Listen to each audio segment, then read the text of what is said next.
जब पहले दिन वो मेरे करीब आया, उस दिन उसने मेरा होश उड़ाया।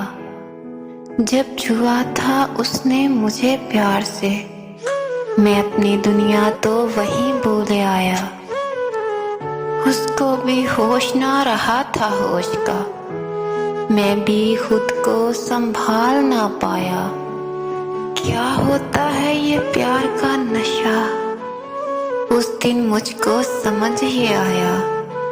मेरे पास तो मेरा दिल भी ना रहा, मैं लड़खड़ाते कदमों से घर आया। क्या बताऊं कि वो लम्हा था क़यामत, जब उसका खुमार मेरी रूह में उतर आया। जब वो पहले दिन मेरे करीब आया, उस दिन उसने मेरा होश उड़ाया। खामोश लफ्ज़ों में अगर दिल की धड़कन सुनाई दी हो तो समझिए ये गज़ल सिर्फ मेरी नहीं, आपकी भी थी। मोहब्बत की ये महफिल यूं ही सजी रहे, आपका साथ मेरे लफ्ज़ों का हौसला है। चैनल सब्सक्राइब करें ताकि अगली बार भी दिल से दिल मिल सके। अल्लाह हाफिज़।